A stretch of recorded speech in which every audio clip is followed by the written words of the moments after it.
ಉಡಾಯಿಸೋ ಖಾರ ಬಣ್ಣ ರುಚಿಯನ್ನು ನೀಡುತ್ತದೆ. ಮೆಣಸಿನ ಪುಡಿ ಚಿಂದಿ ಉಡಾಯಿಸೋ ಖಾರ ಬಣ್ಣ ರುಚಿ.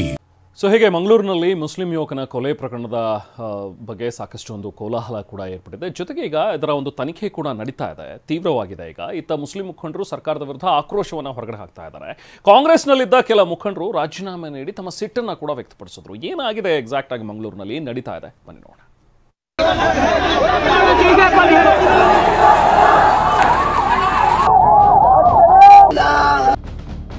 ಅಬ್ದುಲ್ ರಹಿಮಾನ್ ಕೊಲೆ ಕೇಸ್, ಸರ್ಕಾರದ ವಿರುದ್ಧ ಆಕ್ರೋಶ.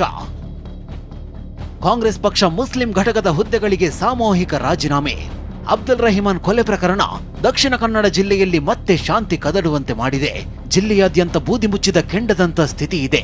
ಈ ಮಧ್ಯೆ ರಹಿಮಾನ್ ಕೊಲೆ ಬಳಿಕ ಸರ್ಕಾರದ ಕಾರ್ಯವೈಖರಿ ಬಗ್ಗೆ ಜಿಲ್ಲೆಯ ಮುಸ್ಲಿಂ ಮುಖಂಡರು ಅಸಮಾಧಾನ ಹೊರಹಾಕ್ತಿದ್ದಾರೆ. ಅಷ್ಟೇ ಅಲ್ಲ, ಕಾಂಗ್ರೆಸ್ನ ಅಲ್ಪಸಂಖ್ಯಾತ ಘಟಕ ಸೇರಿದಂತೆ ಕೆಲ ಮುಖಂಡರು ಕಾಂಗ್ರೆಸ್ ಪಕ್ಷದ ಹುದ್ದೆಗಳಿಗೆ ರಾಜೀನಾಮೆ ನೀಡಿದ್ದಾರೆ.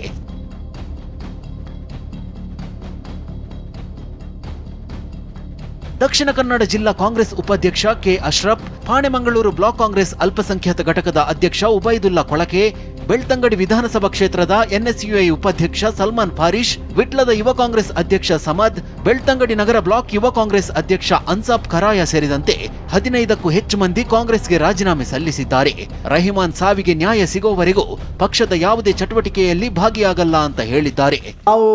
ಈ ನಿರ್ಧಾರಕ್ಕೆ ಬಂದಿದೆ. ಪಕ್ಷದಲ್ಲಿ ಏನು ರಾಜೀನಾಮೆ ಕೊಡುವಂಥ ಸ್ಥಾನಮಾನದಲ್ಲಿದ್ದೇವೆ, ಎಲ್ಲರೂ ಕೂಡ ಪಕ್ಷ ರಾಜೀನಾಮೆ ಕೊಟ್ಟು ನಾವು ನೀಟರಾಗಿ ನಿಂತು ಮುಂದೆ ಹೋರಾಟ ಮಾಡುವಣ ಅಂತ ಹೇಳಿ. ಯಾರು ಕೂಡ ನಮ್ಮ ದಕ್ಷಿಣ ಕನ್ನಡ ಜಿಲ್ಲೆ ಇನ್ನು ಮುಂದೆ ಕಾಂಗ್ರೆಸ್ ಮುಖಂಡರಾಗಲಿ, ನಮ್ಮ ಎಲ್ಲ ಕೆಳಮಟ್ಟದ ಕಾರ್ಯಕರ್ತರಾಗಲಿ, ಪಕ್ಷದ ಕಾರ್ಯಕ್ರಮ ಆಗಲಿ ಮತ್ತು ವೇದಿಕೆಯಲ್ಲಿ ಯಾವ ಲೀಡರು ಕೂಡ ಹೋಗಬಾರದೆಂಬ ನಾವು ನಿರ್ಧಾರವನ್ನು ಮಾಡಿದ್ವಿ. ಗೃಹ ಸಚಿವ ಪರಮೇಶ್ವರ್, ಉಸ್ತುವಾರಿ ಸಚಿವ ದಿನೇಶ್ ಬದಲಾವಣೆಗೆ ಪಟ್ಟು. ರಾಜೀನಾಮೆ ಜೊತೆಗೆ ಗೃಹ ಸಚಿವ ಪರಮೇಶ್ವರ್ ಹಾಗೂ ದಕ್ಷಿಣ ಕನ್ನಡ ಜಿಲ್ಲಾ ಉಸ್ತುವಾರಿ ಸಚಿವ ದಿನೇಶ್ ಗುಂಡೂರಾವ್ ಬದಲಾವಣೆಗೂ ಪಟ್ಟು ಹಿಡಿದಿದ್ದಾರೆ. ರಾಜ್ಯದ ಪ್ರಭಾವಿ ಮುಸ್ಲಿಂ ನಾಯಕರ ಮೂಲಕ ಸಿಎಂ ಡಿಸಿಎಂಗೂ ಒತ್ತಡ ಹೇರಿದ್ದಾರೆ ಎನ್ನಲಾಗಿದೆ. ಪರಮೇಶ್ವರ್ ಬಂದ್ರು, ಇಲ್ಲಿಯ ಉಸ್ತುವಾರಿಗಳು ಬಂದ್ರು, ಆ ನಂತರ ಇಲ್ಲಿ ಸ್ವಲ್ಪ ಸ್ಟ್ರಾಂಗ್ ಆಗಿ ಕಾನೂನಿನ ನಿಯಂತ್ರಣ ಆಗ್ಬಹುದು ಇಲ್ಲಿ ಅಂತ ನಾವು ನೋಡಿಕೊಂಡ್ವಿ. ಆದರೂ ಕೂಡ ಇಲ್ಲಿ ಪ್ರಚೋದನಕಾರಿ ಭಾಷಣ ಮಾಡಿದವರನ್ನ ಬಂಧಿಸುವಂತ ಗೋಜಿಗೆನೆ ಇಲ್ಲಿ ಸರ್ಕಾರ ಹೋಗುವುದಿಲ್ಲ. ಎಷ್ಟು ಬಾಲಿಶತನದಿಂದ ಕೂಡಿದಂತ ಹೇಳಿದ್ರೆ, ಅಶ್ರಫ್ ಕೊಲೆ ಆದಾಗ ಪರಮೇಶ್ವರ್ ಹೇಳ್ತಾರೆ ಅವರು ಜಿಂದಾಬಾದ್ ಕೂಗಿದಕ್ಕಾಗಿ ಕೊಲೆವಾಗಿದ್ದು ಅಂತೇಳಿ. ನಿನ್ನೆ ಉಸ್ತುವಾರಿ ಮಾಧ್ಯಮದ ಮುಂದೆ ಹೇಳ್ತಾರೆ ಹಳೆ ವೈಷಮ್ಯದಿಂದ ಕೂಡಿದಂಥ ಕೊಲೆ ಅಂತೇಳಿ. ಏನು RSS ಸಂಘ ಪರಿವಾರದ IT ಸೆಲ್ ಅಲ್ಲಿ ಬರುವಂತಹ ಪೋಸ್ಟರ್ಗಳನ್ನು ಇಟ್ಟ ಒಂದು ಉಸ್ತುವಾರಿಗಳು ಪ್ರತಿಕ್ರಿಯೆ ನೀಡುವುದು. ಇನ್ನಿವತ್ತು ಮಂಗಳೂರಿನಲ್ಲಿ ಸುದ್ದಿಗೋಷ್ಠಿ ನಡೆಸಿದ ಎಸ್ಡಿಪಿಐ ಸದಸ್ಯರು ಸಹ ಸರ್ಕಾರದ ವಿರುದ್ಧ ಆಕ್ರೋಶ ಹೊರಹಾಕಿದ್ರು. 1 ತಿಂಗಳ ಅವಧಿಯಲ್ಲಿ ಜಿಲ್ಲೆಯಲ್ಲಿ 3 ಕೊಲೆಗಳಾಗಿವೆ. ಕಾಂಗ್ರೆಸ್ ಆಡಳಿತದಲ್ಲೂ ಇಂತಹ ಘಟನೆಗಳು ನಡೀತಾ ಇದೆ. ದಕ್ಷಿಣ ಕನ್ನಡ ಜಿಲ್ಲೆಯಲ್ಲಿ ಪ್ರಚೋದನಕಾರಿ ಹೇಳಿಕೆ, ದ್ವೇಷ ಭಾಷಣ ಹೆಚ್ಚಾಗ್ತಿದೆ ಅಂದ್ರು. ಎಲ್ಲ ಘಟನೆಗಳು ಇಲ್ಲಿ ನಡೀತಾ ಇರುವಾಗಲೂ ಕೂಡ ಮುಸಲ್ಮಾನರೇ ಹೆಚ್ಚಿನ ಸಂಖ್ಯೆಯಲ್ಲಿ ಆರಿಸಿ ಕಳಿಸಿದಂತಹ ಕಾಂಗ್ರೆಸ್ ಸರ್ಕಾರ ಈ ರಾಜ್ಯದಲ್ಲಿ ಆಡಳಿತದಲ್ಲಿರುವಂತಹ ಸಂದರ್ಭದಲ್ಲಿಯೂ ಕೂಡ ಇಂತಹ ಘಟನೆಗಳು ಈ ಜಿಲ್ಲೆಯಲ್ಲಿ ನಡೀತಾ ಇರುವಾಗ ಪ್ರಚೋದನಕಾರಿಯಾಗಿ ಇನ್ನು ಯುವಕರನ್ನು ಈ ಸಂಘ ಪರಿವಾರ ಬಜರಂಗ ದಳದ ನಾಯಕರು ಪ್ರಚೋದನೆ ಮಾಡ್ತಾ ಇದ್ದಾರೆ. ಇಲ್ಲಿ ಒಂದು ಭಯದ ವಾತಾವರಣ ಸೃಷ್ಟಿಯಾಗ್ತಾ ಇದೆ.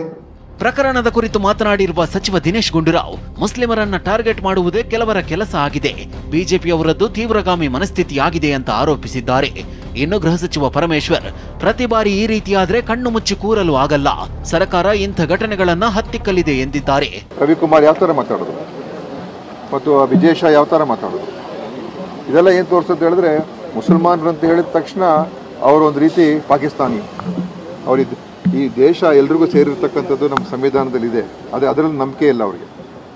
ಅದರಿಂದನೇ ಇದು ಖಂಡಿತವಾಗಿಯೂ ಈ ಥರ ಮನಸ್ಥಿತಿ ಇವತ್ತು ಅನೇಕ ಯುವಕರನ್ನ ಅವರ ಮನಸ್ಸುಗಳನ್ನು ಕೆಡಿಸ್ಬಿಟ್ಟಿದೆ.